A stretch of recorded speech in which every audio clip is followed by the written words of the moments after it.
of you may have forgotten, but Acura was actually the first Japanese luxury brand to enter the US market back in 1986. Now, when the company first came to the US, they actually introduced two models, the Legend flagship sedan and the smaller and compact size Integra. Now, the Legend, when it first came, the first generation spawned from 86 to about 1989.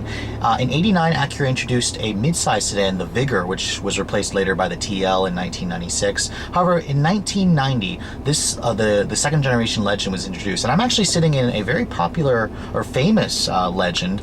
This is actually Tyson Hughes' Acura Legend sedan that I'm sitting in. You guys probably know his coupe that has over 530,000 miles on it. That vehicle was actually recognized by Acura, where he got several awards for driving so many miles on the thing.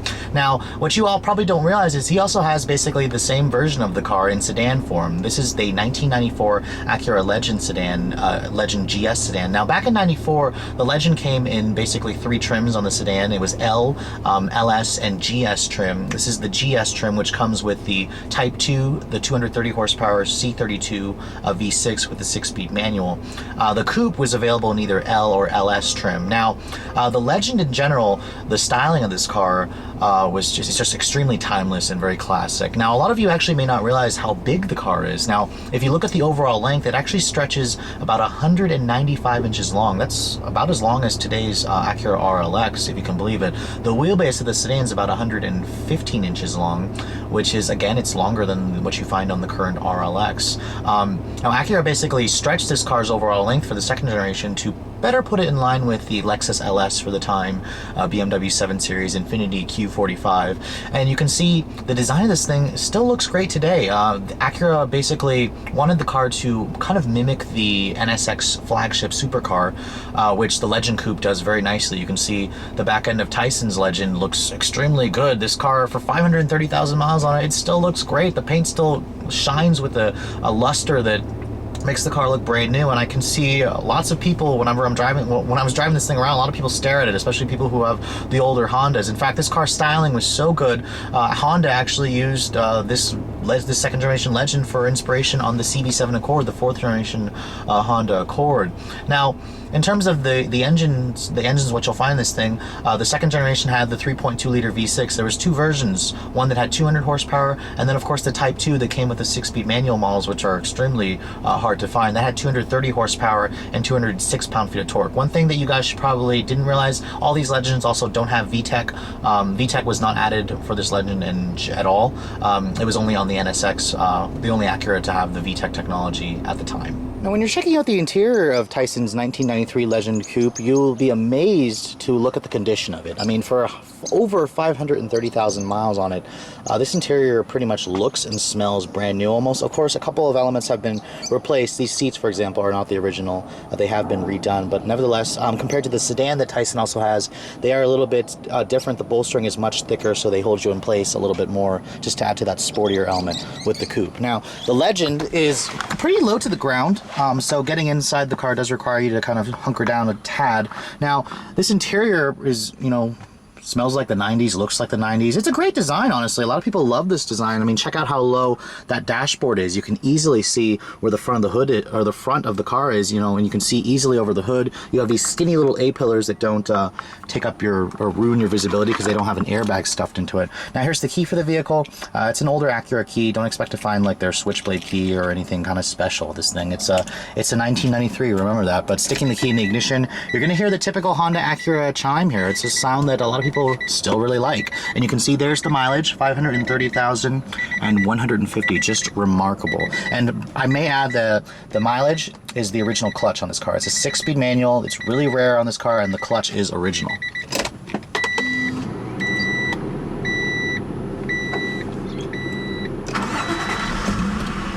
And you can see she purrs, she starts right up, and Tyson pretty much has never had any problems with this car for the last 11 years that he's owned it.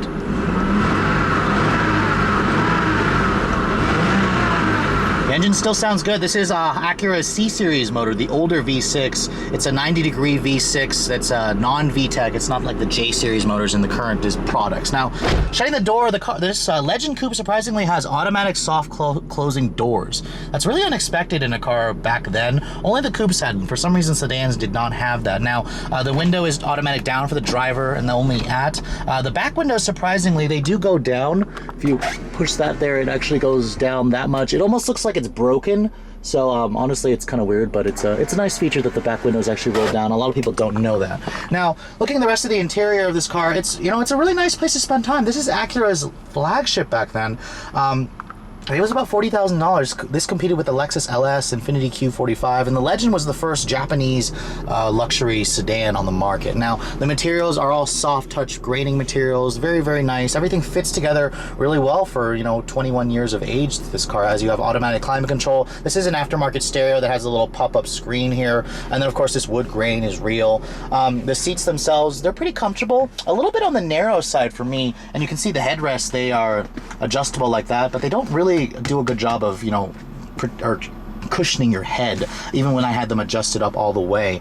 Now, looking at the steering wheel, this is another indication of just how old this car is. It's a very, very thin rim. New cars today have such fat steering wheel rims with a nice bolstering extension. This is just very, very skinny. It's weird feeling to me, honestly. I'm so used to new cars, even right down to the horn buttons and then the actual buttons that are worn out here for the cruise and the audio switches. Now, the steering wheel, surprisingly, is power tilt telescoping, so that's a nice feature. That was kind of a rare feature back then. The gauges are really simple to look at. The door panel materials, they're same soft touch from the dashboard. You actually have metal finishes here by the window frame. It's leather stitching right here. It's not very soft right here, though. This is where I'm going to rest my elbows, but that was kind of a characteristic of the 90s back then. Your sunroof controls are actually right here. Acura, Honda used to put them on the driver's side right there as opposed to right here. But you can see this car has a sunroof. It has a sunroof visor.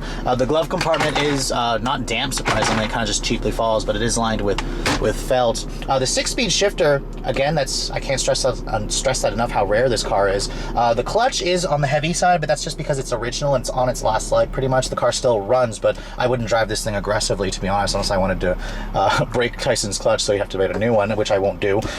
The shifter itself, very, very nice throws. Typical Honda Acura here. A little bit on the longer side for me, but I love that it's a 6-speed manual shifter. Put it in reverse. Don't expect to find a backup camera. This is a 1993, but it's very smooth, fluid. It still feels great. This is the original componentry here. There's seat heater controls here. There's no cup holders in this car, surprisingly, if you can believe it. Acura, for some reason, thought the manual transmission buyers don't need a cup holder, or actually in the automatic there was a cup holder that actually popped up here, just one, but they felt that they would get in the way of the shifter while you're shifting, so the manuals have no cup holders. So if you're gonna get a drink, you're gonna have to hold the vehicle and hold the drink and do some multitasking here. This glove compartment here is a little bit on the smaller side, but it opens up like that. It is still leather padded right here, so it's a nice, comfortable place to spend time. You can see, looking at the back seat of the coupe, it is on the smaller side compared to the sedan, but you can see the materials back there. They're still very nice. You even have your window controls for that little half window that opens up.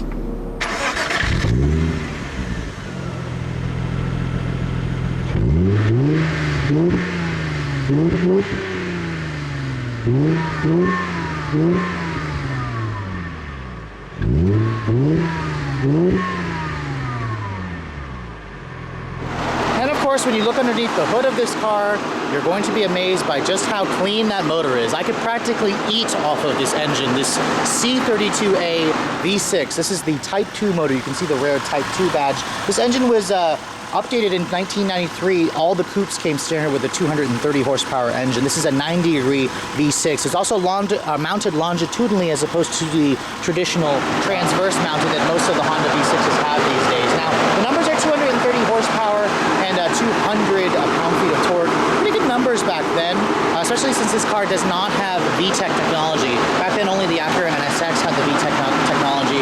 Acura did not add it on the Legend. There's no Legend that has the VTEC technology. Now, fuel economy was a decent 1924 rated back then. If you look at the new ratings right now, it's about 1722. Premium gas is required. Your transmission choices are a 4-speed automatic or that rare 6-speed manual that Tyson has. And of course, all Legends are front-wheel drive. Don't expect to find rear or all-wheel drive available on this thing. But let's take a look and see how Tyson's Legend sedan drives, shall we?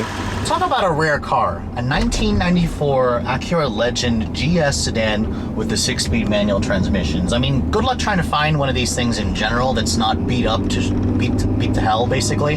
But this thing is a cream puff. It is literally, it's got 145,000 miles on it, just under 145,000 miles on it, and it basically drives like a new car. There's no warning lights on it. The 6-speed shifter is buttery smooth. The clutch has a syrup smooth takeoff. The steering feels really good. This is basically what made Acura famous, and I actually haven't had a chance to drive a 6-speed Legend. I've driven the 4-speed automatics. They're okay. Good vehicle for its time, but man, this car is just a completely different animal with a 6-speed. So let's take a look and see how it moves around.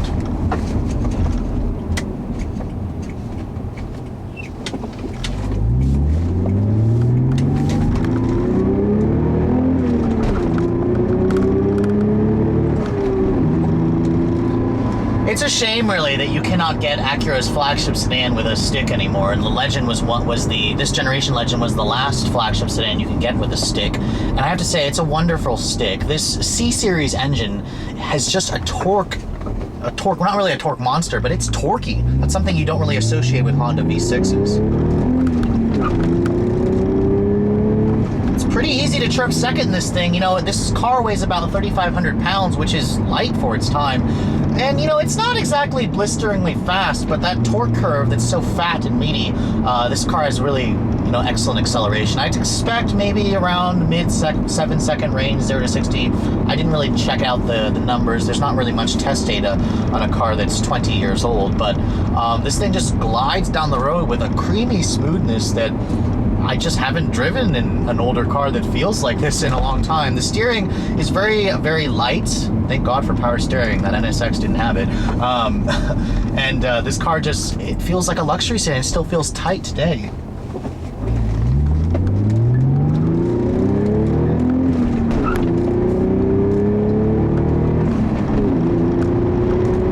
I'm just really impressed with the way this Legend goes down the road. And, you know, there's actually a pretty big following for Legend owners. I mean, every year, hundreds of thousands of Legend owners get together and they just show off who has the nicest Legend. And I have to say, Tyson's definitely is one of the nicest Legends I've driven and come across. I mean, his coupe, which I'm not driving today, I'm just driving the sedan just because with over 530,000 miles on the clutch, I'm not able to drive the car in a harder way like this sedan just because it has less miles. So, but basically the two cars are identical in terms of the driving dynamics, and I have to say the visibility in this car is just excellent. You know, they just don't build cars the way like they did back in the 90s. This pillar here is extremely thin. You can see the hood of the car. You can see exactly what's behind you.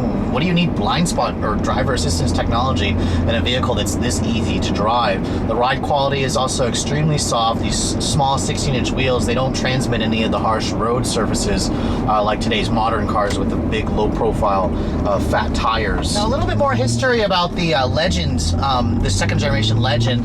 The 6-speed manual that I'm driving here actually was only available from 94 to 95. The last model year of this Legend was in 1996 when, of course, in 97, Acura replaced the Legend name with the RL nomenclature, and that's when the first generation RL came out. So if you are looking for a Legend sedan with a stick, you only have 2 model years to find that in. So these are very, very rare cars. This is an extremely rare car that I'm showing you guys today.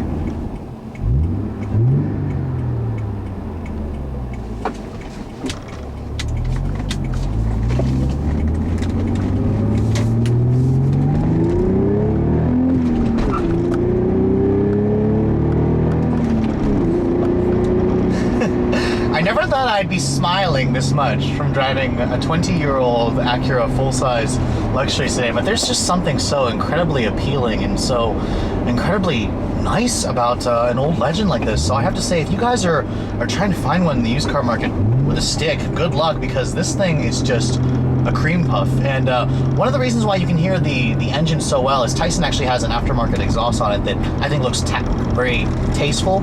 It also has a very, very Nice sound to it.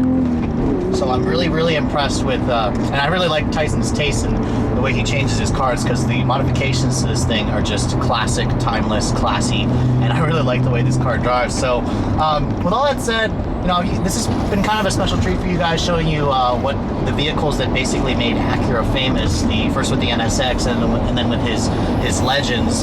And you know, it's a shame that you really cannot find these kind of vehicles on the used car market anymore. And you know, Acura, the people who are, you know, designing the new vehicles for Acura, they really need to just remember what vehicles made the company famous. It's, you know, these vehicles, you know, from Honda, you have the S2000, the Prelude, and I'm really hoping that the company remembers what their values are, what their hardcore values are, because this is what it's all about. This is what made Honda and Acura famous, and it's been a pleasure to show you guys this 1994 Legend sedan with the 6-speed manual and the Type 2 motor. Anyways, hope you guys have enjoyed my overview of this cream puff of a Legend. If you're in the market for one of these in the used car market, good luck trying to find the 6-speed. You're basically going to be looking around for a while, and expect to pay a pretty penny for them. They hold their value extremely well, especially ones like this that are in really good shape. Anyways, hope you guys have enjoyed my overview. Thanks so much for watching. I'll catch you all in the next review.